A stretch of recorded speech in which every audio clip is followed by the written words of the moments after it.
Warning.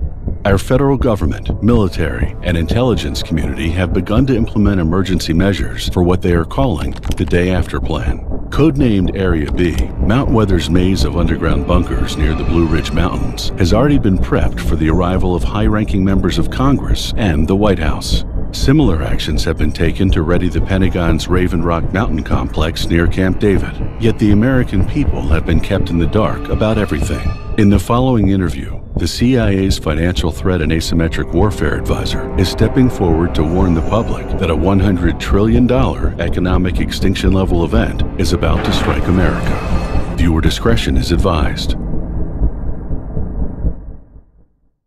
My name is Steve Myers, and I want to thank you for taking part in this exclusive Monday morning interview with Jim Rickards, the Financial Threat and Asymmetric Warfare Advisor for both the Pentagon and CIA.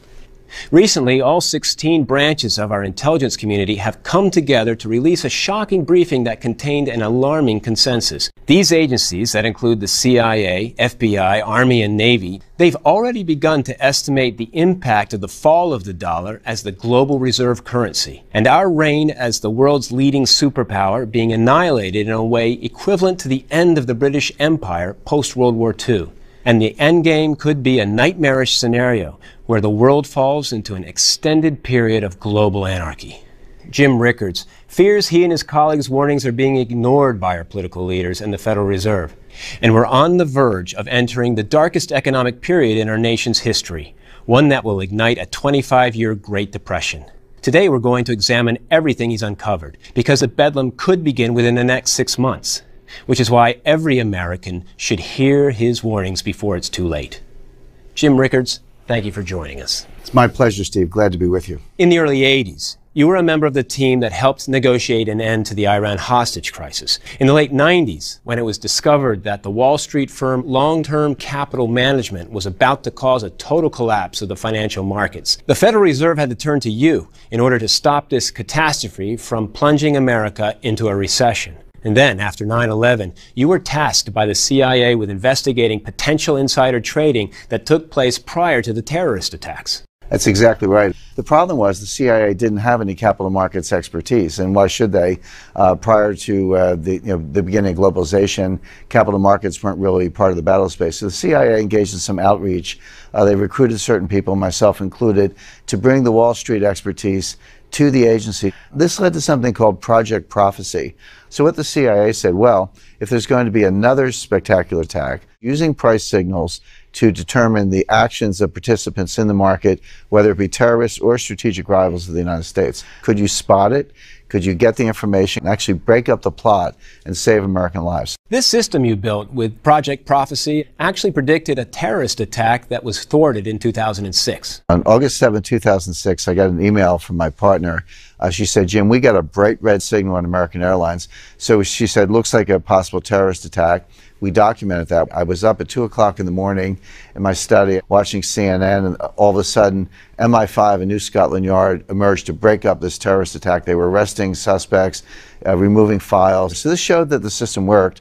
It's not just good for predicting terrorist attacks, but also strategic attacks by rivals and enemies of the United States. For years now, you've been helping the Pentagon and CIA prepare for a rise in asymmetric warfare and financial threats. Because today there are immense fears we'll be struck by, as you've described it before, a financial Pearl Harbor. There's now concern in different branches of the U.S. government. Historically in Washington, the Treasury and the Fed take care of the dollar. The Pentagon and the intelligence community take care of other threats.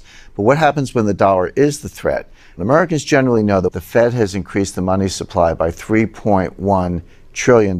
We have $17.5 trillion of debt. We have $127 trillion of unfunded liabilities. What are those?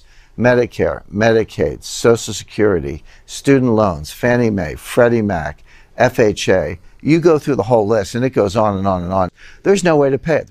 During the boom years of the 1950s and 1960s, every dollar of debt that was created, we got $2.41 worth of economic growth. So that was pretty good bang for the buck. But by the stagflation of the late 1970s, that had actually collapsed. So now for a dollar of debt in the late 1970s, we were only getting 41 cents of growth. So obviously that's a huge drop off. You know what that number is today? Today we only get 3 cents of growth for every dollar of debt. So we're piling on the debt, but we're getting less and less growth as that trend goes from $2.41 to 41 cents to 3 cents.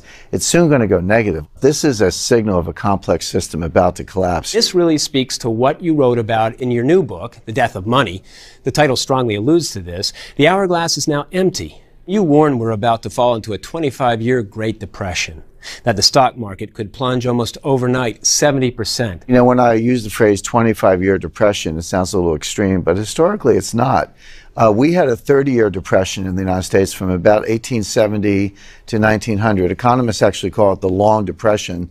That was before the Great Depression. The Great Depression lasted from 1929 to 1940, so that was quite long. The U.S. is in a depression today. A lot of folks might disagree with you that we're currently in a depression. That word brings to mind images of the 1930s and soup kitchens. Well, we have soup kitchens today. They're just at Whole Foods in your local supermarket because 50 million Americans are on food stamps. It's not that we don't have distress. We have enormous distress, but it's being hidden in different ways. The unemployment rate today is actually 23% when you calculate it the right way. And you point the finger right at the Fed, Congress, the White House. I actually was in a meeting in the Treasury, and I said to the audience, the Fed and the Treasury are the greatest threat to national security, not Al-Qaeda, not some of the other threats out there, but right here in this building with this group, you people are destroying the dollar, and it's just a matter of time before it collapses. And I testified before the United States Senate about this. I warned the Senate, you know, maybe we can't stop earthquakes on the San Andreas Fault, but nobody thinks it's a good idea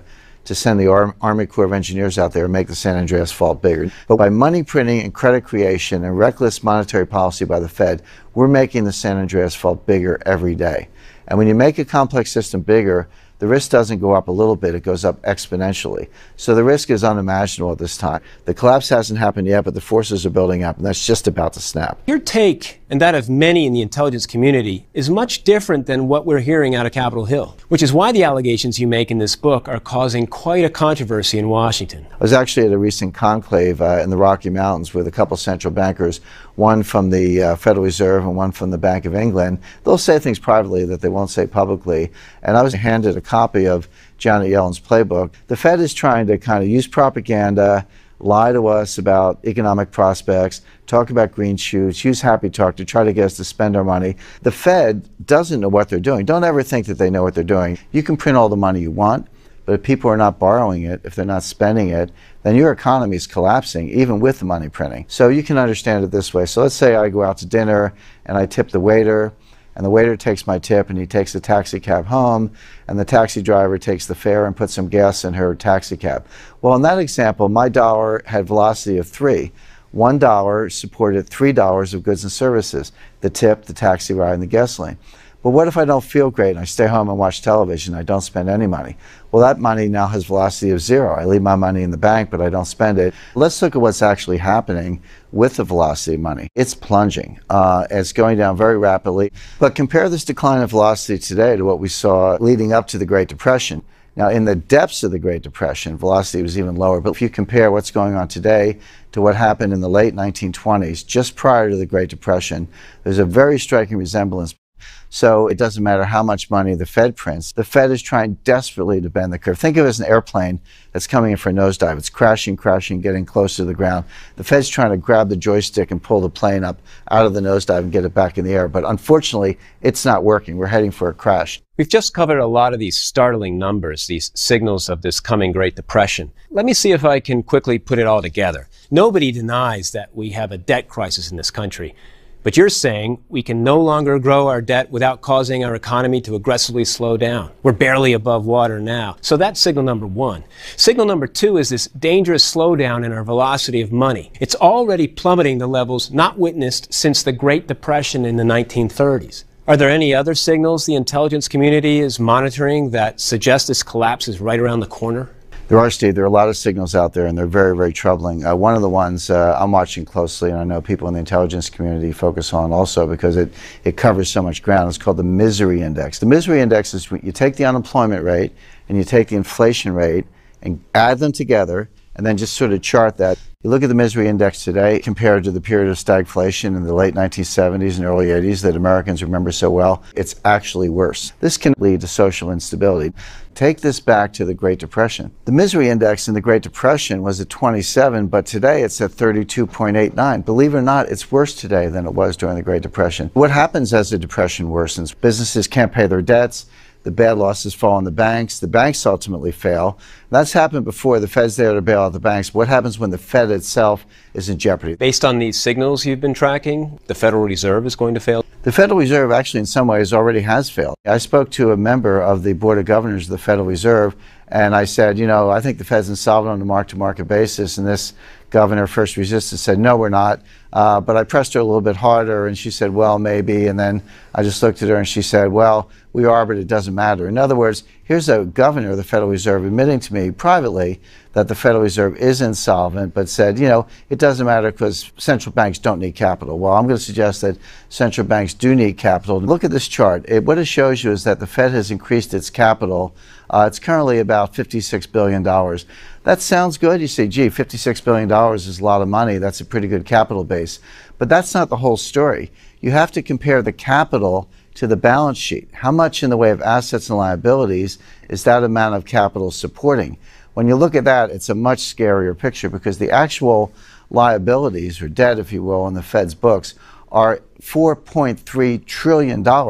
So you've got $4.3 trillion sitting on this little skinny capital base of $56 billion. That's very unstable. Prior to 2008, the leverage was about 22 to 1, meaning they had $22 of debt on their books for every $1 of capital. Today, that leverage is 77 to 1.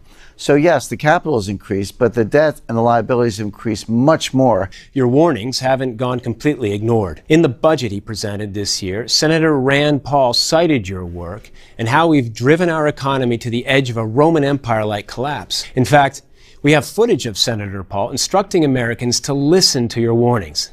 Jim Rickards, author of Currency Wars, notes, the Fed is insolvent on a mark-to-market basis. The Fed has wiped out its capital on a mark-to-market basis. Of course, the Fed carries these notes on its balance sheet at cost and does not mark them down to market. But if they did, they would be broke. First of all, I give Senator Rand Paul a lot of credit. He's one of the people who understands the dangers here. But the problem is not limited to the Fed. It's infecting the private banking system as well. There's about $60 trillion of debt on the balance sheets of our banking system. For a long time, debt in the banks grew at about 2 times the rate of growth in the economy. But lately, this has exploded. Today, it's up to 30 to 1. In other words, for every dollar of economic growth, there's $30 of credit being created by the banking system. The whole thing's unstable. I can give you a very good example of this, and this actually comes from physics. If you had, let's say, a 35-pound block of uranium shaped like a cube, it would actually be fairly harmless. It's what we call subcritical. It's radioactive, but it's kind of tame. But now imagine you engineer it. You take that 35-pound block, you take one piece and shape it into something about the size of a grapefruit. Take another piece, shape it into something like a bat. Put the ball and the bat in a tube and fire them together with high explosives. That sets off a nuclear detonation. That destroys a city. The way it's been shaped and configured is what takes it from what we call subcritical to supercritical. Jim, are you seeing any signs that our stock market has reached a supercritical state? Well, unfortunately, yes, we're seeing a lot of signs of this. One of the ones that's really fundamental and really important is the ratio of stock market capitalization to GDP. Because you remember, the value of all the stocks in the stock market, that's supposed to represent the fundamental economy. It's not supposed to be off in a world of its own. But if you look at what's been happening to that ratio recently, it's going sky high. It's 203%. Prior to the recession, that number was 183%. Go back to the famous tech bubble, the dot-com implosion of 2000. At that time, it was 204%. And if you want the scariest news of all, just prior to the Great Depression, that number was 87%. In other words, the stock market capitalization as a percentage of GDP is twice as high as it was just prior to the Great Depression. So that's a really good metric for saying, hey, is the stock market heading for a crash? All the data says, yes, we are. But there's another metric, another warning sign, if you will, that's even more frightening, which is the gross notional value of derivatives. There's a certain number of shares of IBM that are outstanding, but we know what that number is. But there's no limit on the derivatives. I can write options and futures on IBM stock all day long and all the other stocks on the stock market. And that's what's been going on. Now, The gross notional value of derivatives in the world today is over $700 trillion, not billion, 700 trillion. That's 10 times global GDP. This collapse is unavoidable. So, we ask ourselves, how bad can this be? Well, what happened in 2007, 2008 when the markets collapsed? We all remember the value of stocks going down, real estate going down, housing going down. All that lost wealth was $60 trillion. The problem is now the system is bigger, so I would expect the lost wealth this time to be $100 trillion, possibly a lot more. We're in this critical state, getting close to the supercritical state where the system implodes. But it takes a catalyst, it takes a flashpoint. There are a number of potential flashpoints I've investigated.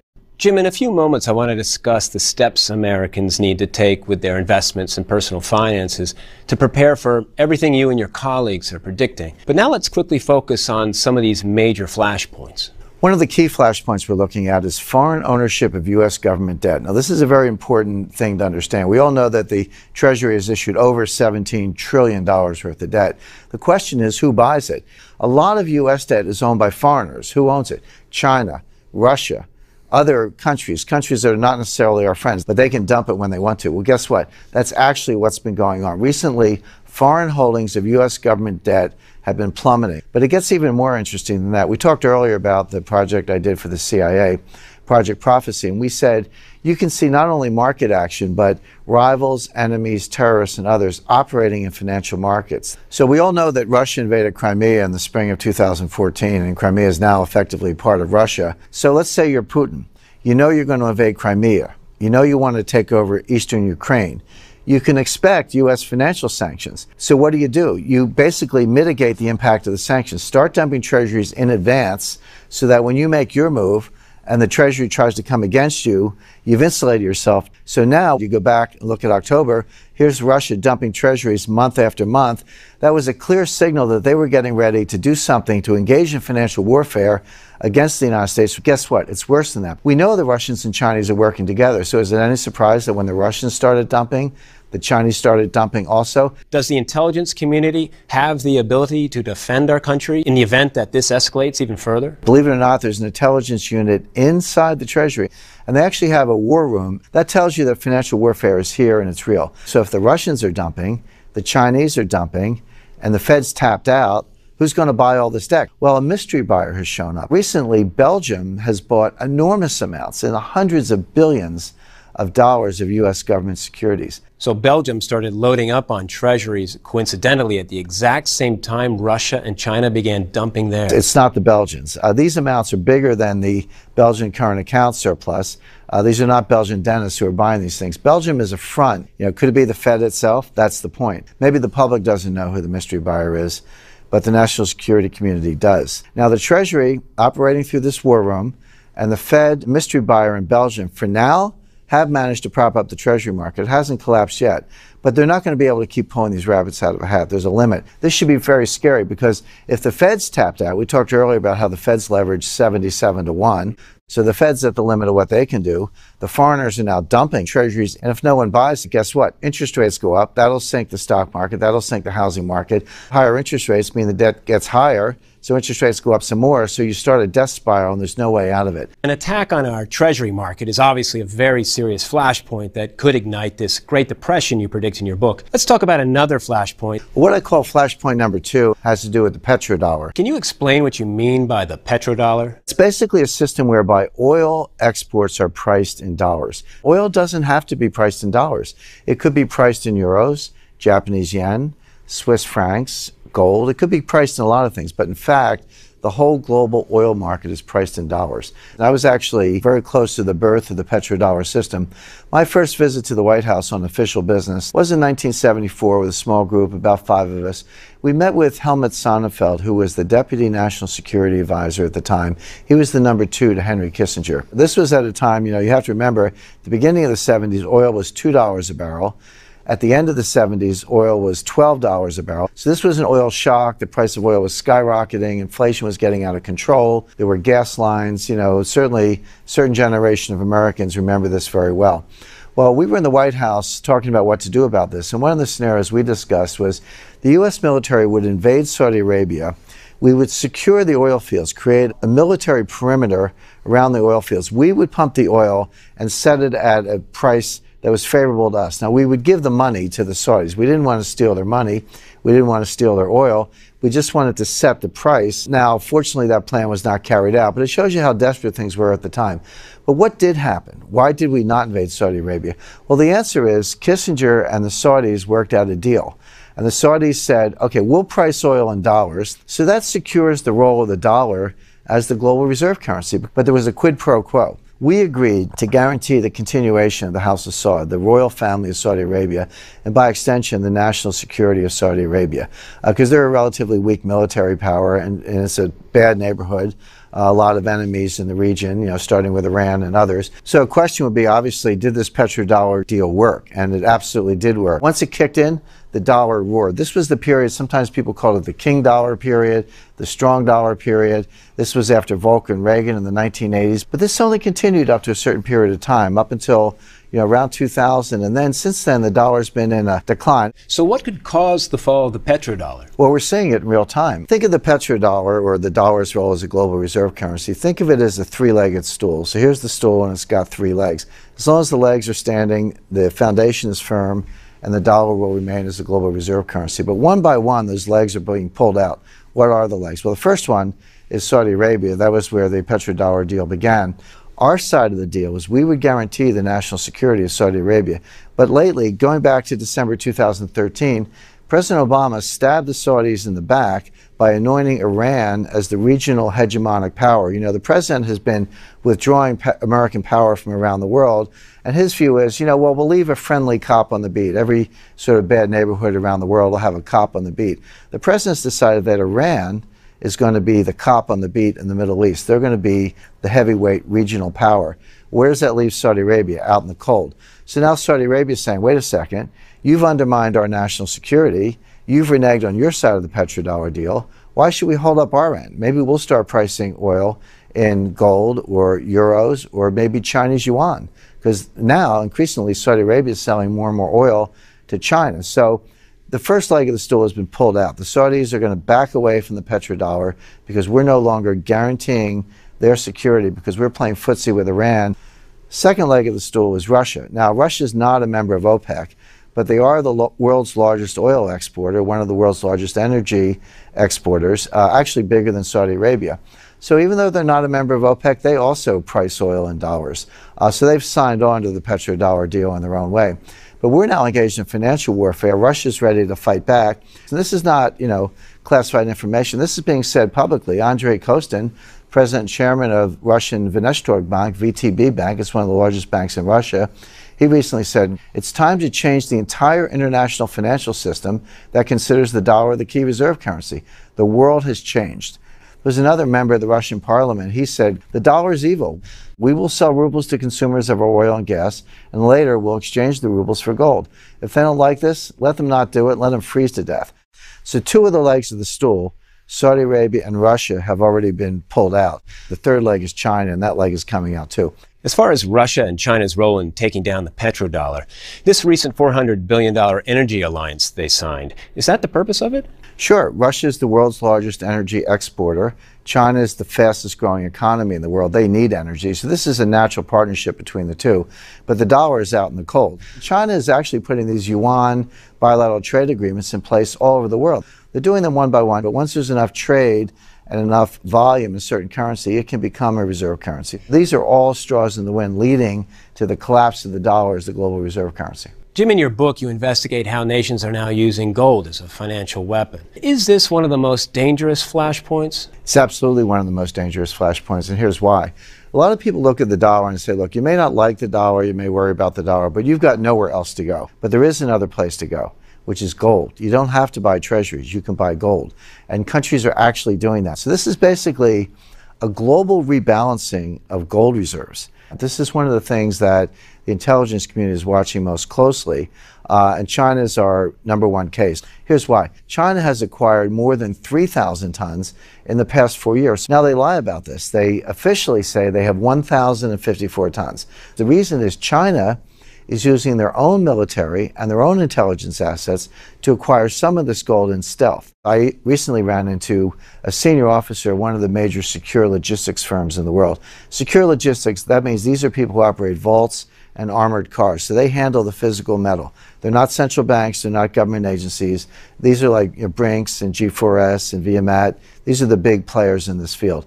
One of these officials said he recently brought gold into China at the head of an armored column of the People's Liberation Army. In other words, he was in an armored car and had armored personnel vehicles bringing gold into China. I guarantee that did not show up in the official Hong Kong import figures. Now, why is China doing this? A lot of people speculate that they want to launch their own gold-backed reserve currency. So take the Chinese yuan, back it with gold, make it a global reserve currency. That's extremely unlikely. That's not what China's doing. What they are trying to do is hedge against the collapse of the dollar. China can't prevent that from happening. What they can do is build up the gold reserves. This is known to the intelligence community. This is not publicly revealed. What if it were publicly revealed? Here's what global gold reserves would look like if the amount that China owns were actually suddenly revealed. This is a dagger aimed at the heart of the dollar. Jim, so far all of these flashpoints have involved China. Isn't this an economic suicide mission to attack America? There's something else here, another flashpoint that could melt down the global financial system. What if the U.S. doesn't bring the entire pyramid crashing down? What if it's China? Well, it could very well be. They have a highly leveraged banking system, but the banking system is just the beginning. There's also something called a shadow banking system. This is now a $7.5 trillion industry, and it's up 4,067% since 2005. This term shadow banking, it's starting to get play in the press. How would you explain it? If you put your money in the bank in China, it's just like the United States. They pay you nothing, zero or maybe, 1/4, 1%, something pathetically small. But they're offering these wealth management products that pay 5, 6, 7%. Well, what are they? Well, they take the money and they buy mortgages on worthless assets, inflated assets, and bubble assets are going to crash. Before the crash in the United States, before 2008, new construction as a percentage of GDP growth, that was about 16%. 16% is a pretty big slug. But look at China. In each of the last 3 years, construction has been 50% of GDP growth. They're building white elephants, they're building trophy projects, they're building ghost cities. I've been to China. I was with the Communist Party officials and provincial officials. They were trying to get me to bring some businesses in. I went to one place near Nanjing.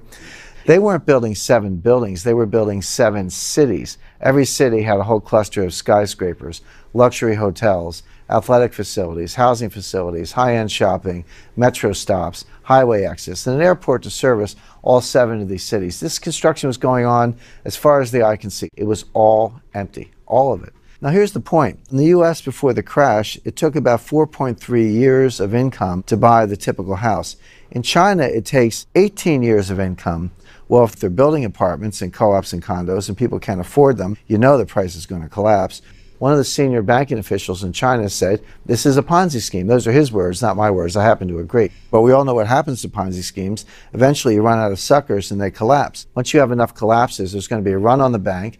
The bankers are going to say, sorry, we can't pay you. It's not our problem. Well, that's not going to be good enough. Riots are going to break out. What does it mean when the world's second largest economy hits the brakes? That's going to be disastrous for global growth. It's going to pull the rug out from under the sky-high valuations we're seeing in U.S. stock markets. This is a setup for entire collapse of the global economy. Jim, there's one more flashpoint I'd like to talk about. It has to do with a premeditated plan you believe exists inside the IMF and involves high-ranking U.S. officials to replace the dollar as the world's reserve currency. It's not just my belief. This is actually documented. It's a 10-year plan to replace the dollar as the global reserve currency. The IMF released a report this year. It was called, get this title, "The dollar reigns supreme by default." Here's a direct quote. "The aggressive use of unconventional monetary policies by the Federal Reserve, the U.S. central bank, has increased the supply of dollars and created risks in the financial system. The dollar's status should be in peril."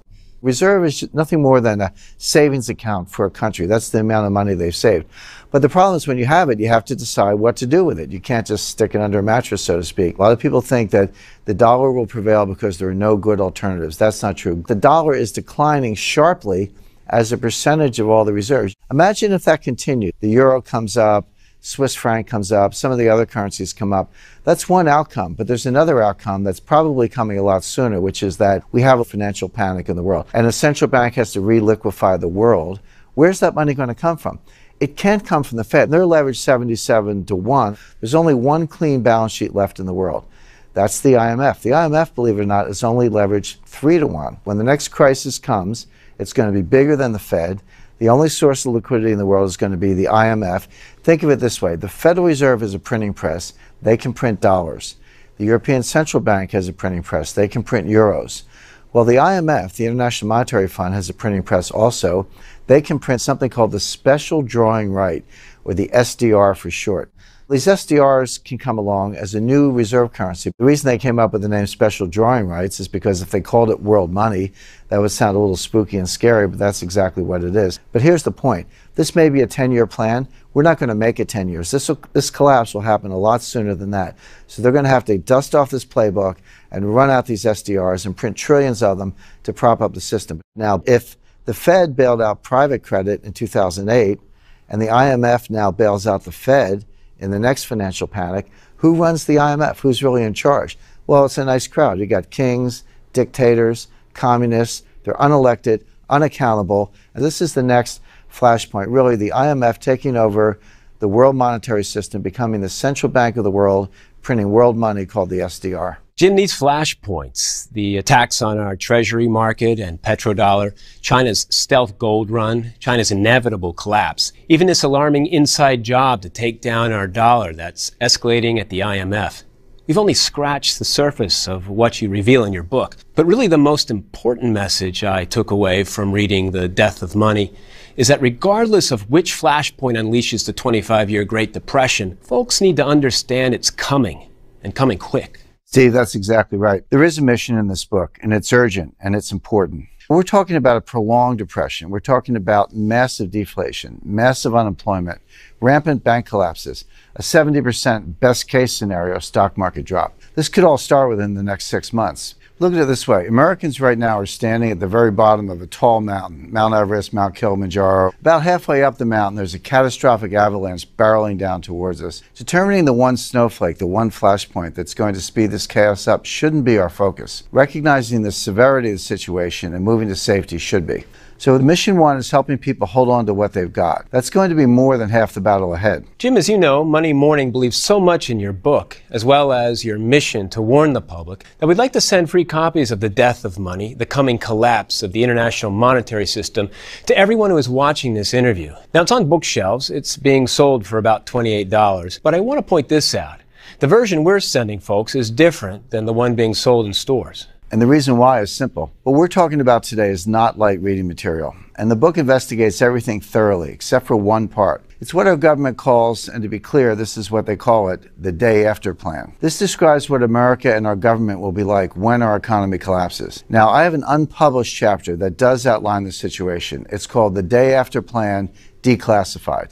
I didn't put it in the book that was originally released because it is controversial. The picture I paint is far from pretty. But I am going to include this chapter here because folks watching this interview are more prepared to see this intelligence and these scenarios. You also took another step with this version of the book. You created a 6-part video series you're calling The Death of Money Digital Debriefing. Here's why I put that together. It's impossible for anyone, me or anyone else in my line of work, to give you an exact day and time this collapse will begin. We just know it's coming and coming soon. However, there are crystal clear warning signs that will appear in our economy and in our markets. This is certain. So across this video series, I walk folks through the 7 major signs. I give you the exact signals we're watching. I share the charts, the announcements you'll hear from certain world governments and the Federal Reserve. I examine the flashpoints even further that could ignite this nuclear meltdown in our economy. I explore the secret bubbles nobody is talking about. I share more findings from the intelligence community about Russian, Chinese, and Iranian activities against America. And this is very important. Across this video series, I help folks analyze their investment portfolios and show them how to adjust their allocations accordingly for numerous scenarios that could unfold. Because this is a fluid situation, it's volatile. So I review how much of your portfolio should be in certain sectors of the stock market, precious metals, income opportunities, where folks should be looking overseas to invest. It's a point-by-point examination of each of these areas. Jim, we'd like to rush copies of your book, the unpublished chapter, and this 6-part digital debriefing out to everyone watching. It's part of a bold initiative you're taking on, what you're calling Project Prophecy 2.0. You helped lead a CIA mission called Project Prophecy. The goal was to identify the signals in the financial markets and economy that threatened our country. With this relaunch of Project Prophecy, Here you're applying this same methodology to helping everyday folks build this unbreakable wall around their wealth. Let's talk about what you've created. Steve, I realize much of what I've revealed today is a shock to the system. America is facing one of its darkest periods. There's no escaping that. And some of the measures folks are going to need to take to protect themselves may be outside their comfort zones. So I'm going to take a hands-on approach here. My book, the unpublished chapter, and digital debriefing will give them the big picture. But folks also need to know the exact investments to target and the ones to avoid. They need to rethink how they handle their personal finances. To help them, I prepared a set of intelligence briefings. The first is called the Project Prophecy Wealth Defense Blueprint, the 4 directives. And with each directive, I have specific investments targeted. Let's examine each of them. Directive number 1 is seek shelter from the dollar's fall. The next time the dollar falls, it won't be the first time. The dollar almost collapsed completely in the late 1970s. Between 1977 and 1981, a 5-year period, cumulative inflation was 50%. If you had insurance, annuities, any kind of fixed income, retirement income, savings in the bank, you lost half your wealth in a very short period of time. What we're talking about now could be a 70 or 80% collapse, maybe even more. The best way to handle the dollar's fall, and this is what I focus on in the briefing, is to invest in the euro. What people have to understand, the euro is not an economic project, it's a political project. And if the political will is there, directed from Germany, the euro is going to hang together. We have a chart actually showing the euro's rise against the dollar. So just imagine all the talk about the collapse of the euro, and yet the euro is actually getting stronger. And by the way, everyone knows that the United States has 8,000 tons of gold. Well, Europe has 10,000 tons of gold. Europe is the largest gold holder in the world, so they actually have the gold to back up the euro. Now, you don't have to open a foreign bank account to invest in the euro. In this Project Prophecy Wealth Defense Blueprint, I'm recommending a specific fund that rises twofold as the dollar falls against the euro. This is a very strong defense play because you are getting twice the return from both the dollar's fall and the euro's rise. So walk us through the second directive in this briefing. Always have an insurance plan for a market collapse. The stock market's going to fall 70%. Now, does that mean you shouldn't hold stocks? Folks should make that decision for themselves, but there are ways to use the market itself as a safety net. I'm recommending we target the sector that will experience the most severe consequences of this collapse. The financial sector, the companies that are holding all these toxic derivatives. These are going to fall harder and faster than anything else. So I examine a specific fund in this briefing that is heavily weighted against the financial sector. It rises 3% for every 1% the financial sector pulls back. So 25% pullback, that's a 75% return from this fund. If it falls 70%, now you're looking at a 210% return. What this fund allows you to do is use a small amount of capital to multiply your protection against a market crash. It's excellent insurance. So take us through the third directive. Directive number 3 is a common sense idea. Invest in what people can't live without. When America experiences this worst case scenario we are predicting in the intelligence community, people won't stop needing food. They won't stop using energy. They won't stop using essential goods and services. This is where folks should be looking now. So in the briefing, I'm recommending water investments because you can't live without water. And we're already seeing water investments begin to take off. This sector has been surging since 2009. It's up about 200%. I'm targeting a water processing company that operates 47,000 miles of water pipelines across 16 states and 1,500 communities. Now, this is a sleeping giant income play. This water processor's dividend has grown every year. It's up 55% already, and income is something we can't live without either. And besides water, the briefing also focuses on a company that provides emergency medical supplies, because that's also a necessity. Jim, you have one more directive in this briefing. Warren Buffett's secret weapon. Target companies who control hard assets. You know, Warren Buffett has this reputation as the avuncular oracle of Omaha, the stock market investor's best friend. But I say when it comes to billionaires, don't listen to what they say, watch what they do. Warren Buffett's recent acquisitions have been very revealing. A few years ago, he bought the Burlington Northern Santa Fe Railroad. He bought the whole railroad. He actually took it private. Well, what is a railroad? A railroad is nothing but hard assets. They have right-of-way, mining rights adjacent to the right-of-way, rail, rolling stock, yards, switches, signals. It's all hard assets. How does a railroad make money? It moves hard assets in the form of freight. Coal, wheat, corn, steel, cattle, etc. So a railroad is the ultimate hard asset play. It's hard assets making money, moving hard assets. What was Warren Buffett's next big acquisition? He bought oil and natural gas resources, another hard asset. And by the way, he can move his oil on his own railroad. He doesn't need the Keystone Pipeline. When you line up 100 tanker cars on a railroad, that's a pipeline on wheels. So Warren Buffett is a guy who's dumping paper money, getting hard assets in the form of railroads, oil, natural gas. If it's good enough for Warren Buffett, it's good enough for everyday Americans. This is the most important of the directives, so I have the top 6 companies who have built these hard asset escape plans into their business models. Now, the second intelligence briefing you've created, it's called the Project Prophecy Watch List, 30 stocks that will soon collapse. Take us through this. Steve, during the original Project Prophecy for the CIA, we built a tracking system, a watch list of the 400 stocks most likely to signal a coming attack on America. But in the years that followed, we kept modifying its capabilities so it could identify the companies that were in danger of collapsing. This intelligence briefing reveals the 30 stocks that are now at the top of that list. Now, when folks see these stocks, it may shock them. These aren't microcaps or small caps because they don't have the capability to do widespread damage. These are 30 of the most widely held stocks in the retirement accounts and 401ks of everyday Americans. Most are large blue chips. That means everybody watching today is probably holding 1, 2, or more of them, and they are vulnerable to complete annihilation. Now, inside this list of 30, I've singled out the 10 that are currently at a red alert status. This means that if you are holding them today, you need to not be holding them tomorrow because the clock is running out on them. They are already at risk of failure before the worst of what's coming appears. Now let's talk about the final intelligence briefing you've created, the Project Prophecy Hard Assets and Personal Finance Playbook. I'm advocating people, if they aren't already and they have the means to do so, to start exploring adding hard assets to their overall portfolio. This intelligence briefing covers them all, from land, including farmland, to certain antiquities and art that holds value, as well as physical currencies and precious metals. I'd like to focus on one precious metal in particular, gold. Now, in the book, you reveal how China has successfully manipulated gold's price to keep it low while they stockpile it in their reserves. But you're bullish on it moving forward. However, you do write that people may be taking a dangerous approach to gold investing. It's become fashionable in recent years to invest in gold ETFs. The GLD ticker is the headliner. The logic on the surface makes sense. You can secure gold without having to acquire it physically and store it. You can even, theoretically, at least they tell you, you can cash in your ETF shares for physical gold if you so choose in the future. This is the problem. That's not true. The everyday American does not have that ability. Here's how to think about the gold market. Imagine it's a pyramid, but it's inverted. The point is down at the bottom and the wide base is at the top. There's a little tiny bit of physical gold at the bottom. On top, you have all these forms of paper gold. What are they? Gold leasing, unallocated gold forwards, gold futures, gold options, gold ETFs. These are all what I call paper gold. They give you contractual rights, but there's no assurance you'll ever get your hands on physical gold. Now, what's happening is this whole pyramid is getting larger and larger, but the amount of physical gold, the floating supply, is disappearing. When gold moves from the GLD warehouse to the Chinese warehouses in Shanghai, which it is, it's been moving from west to east in very large quantities. Once it goes to Shanghai, it's no longer part of the floating supply. That gold is never going to see the light of day, at least not for several hundred years. So the total supply may be unchanged, but the floating supply is dropping. That means this little brick at the bottom of the pyramid is getting smaller and smaller.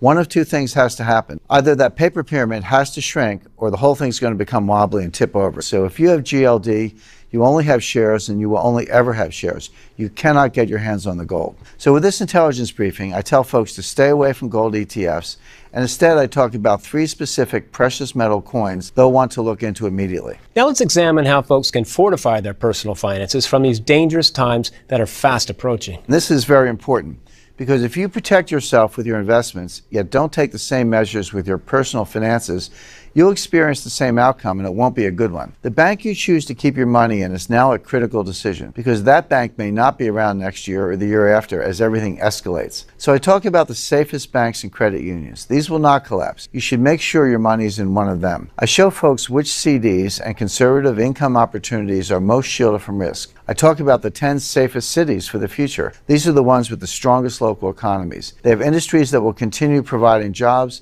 Their crime rates are low now, and they have the best chance of staying that way, even in the darkest times. Retirees should be looking near these areas. Plus, I also examine which careers will be the safest, because real unemployment and underemployment is already an epidemic, but it's going to get much worse. Jim Rickards, what you revealed today in this interview is nothing short of a wake-up call. Thank you for joining us. It's my pleasure, Steve.